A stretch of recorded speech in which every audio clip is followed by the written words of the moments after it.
Hello, and welcome to Preparing to Survive and Thrive Home Studying Channel with Charlie B. Today, we are going to be freeze-drying spaghetti sauce. Now, hopefully you saw the videos or will be seeing the videos of me making spaghetti sauce and canning it. One of the jars did not seal, and I had leftover spaghetti sauce.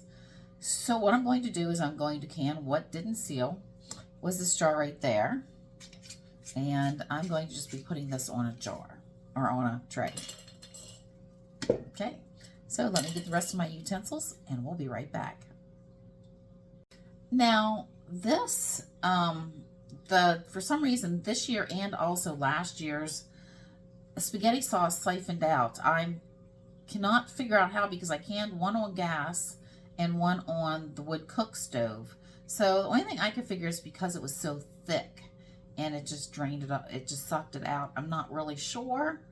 I'm going to have to do some more research, and if I find an answer, I will let you know.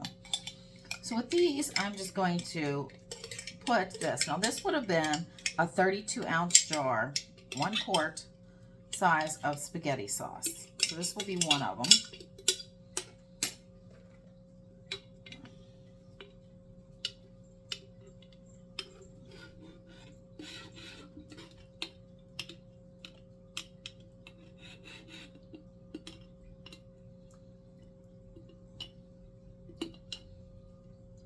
Kind of scrape it all out here.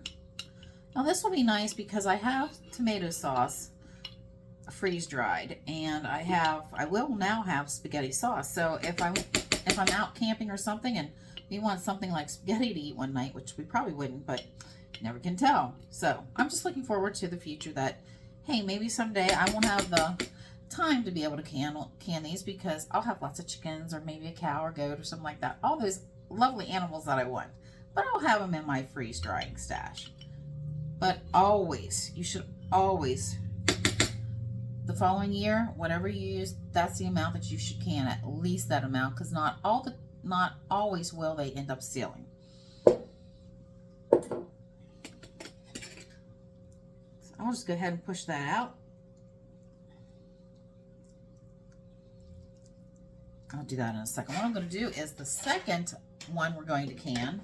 Now this is this year's, also the spaghetti sauce that I had made. But what this was not put in the canner. This was just the extra. So it's a little bit thinner. And I'll just be pouring that out. And I will mark these trays before I put them in the freezer, because I am going to freeze them and then put them in the freeze dryer tomorrow. Okay, so I'll have 2 trays of this one of the one that was canned from this year, and then this was the spaghetti sauce that I made last year, and I am going to use this for 1 tray too. Okay, so this was actually only a 20-ounce jar. I'm going to take some for another jar and put along with this. So this will be 1 tray, both of these canned, one from last year, one from this year, and 2 trays will be what was not put through the canner. So we'll get to see what the consistency is and how long it's going to be able to take. So we'll be back when we get this all done. I'll show you what the trays look like. Okay, so I've got 3 trays done. Okay, I haven't marked them yet, so I don't want to really stack them up, but this was what I had canned this year, and these 2 are what was not in the canner, but I had made them, and I have extra of that. So what I'm going to do, since that's thinner than what even last year's was, I'm going to take this one, since it was only 20 ounces. The other one has about 8 ounces, so this one's going to be a little short. It might be a little bit more. So I'm going to do this just on half the tray, and then I'm going to pour the rest of this year's spaghetti sauce on it. And then I'll go ahead and get them smoothed out, and I'll put them in the freezer up here. And then tomorrow morning, early, they'll go in the freeze dryer. That'll give them a little bit over 12 hours in the freezer here to get solid and take a little time off the freeze drying.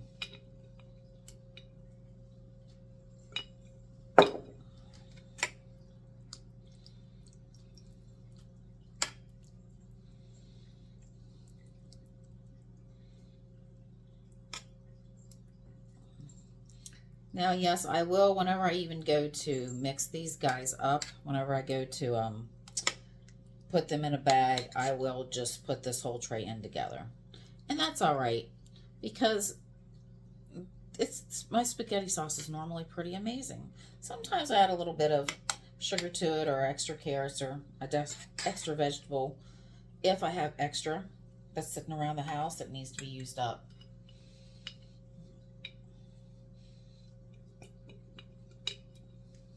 And I normally always add hamburger to it whenever I go to cook it up. And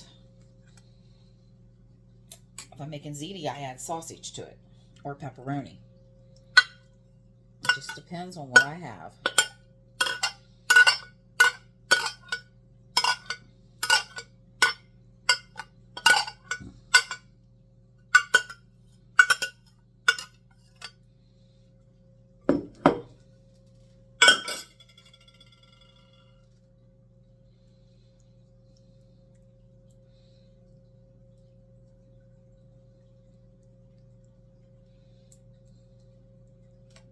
And there we go. So we've got them all spread out. Try to take away as many of the grooves or mountains, peaks, or whatever to make it flatter. And we'll be back when these guys come out of the freeze dryer. See you in about 36 hours, maybe a little bit more. Okay, well, after 35 hours plus, our spaghetti sauce is done. Very freeze dried. This is what it looks like. This was the non-cooked 2003. I have it marked right there. And this one was the non-cooked 2000, or the 2022. And this one's also the 22. And this one is the canned 2023. So this is what we ended up with. And I'm actually pretty happy with it. I'm going to cut these up just like what I do with all the other ones. Just going to mark them with spaghetti sauce. You can see that this one was the one that I had two different ones on. Slightly different, but that's all right. It will go in the same bag. I'm going to cut that one up last. And I'm just literally going to cut these into pieces. I'm not going to put them in a grinder because I do want a few little chunkies in there, because we have some onions and peppers and stuff in there that when we go to make it, they still might be chunky a little bit. And this way, if we don't need to use a whole bag, we could just pull out what we needed and put the rest of it in another container or reseal the bag, and we are good to go.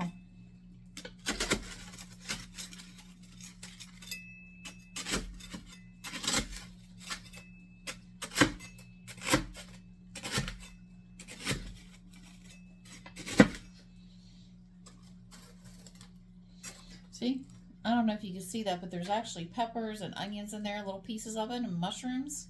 So this should be pretty good. Now I'm just going to put them in my freeze dryer bags, my Mylar bags. There's nothing fancy about these guys.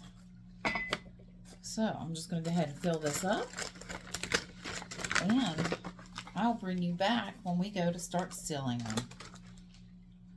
Okay, so I've gotten everything in bags, and I sealed up 3 of them, and I am going to do the last one in front of you. What I have is a strip here from a vacuum sealer bag. It's the side that is kind of bumpy, So you need to have one of these in here in order for this to suck the air out of these bags.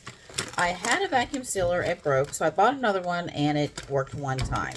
So I returned that and I got another one, and so far so good. This one's been working. So this is what it looks like when I put it in. I'm just laying it right in there, trying to get it even. And now this will help take out even more of the air.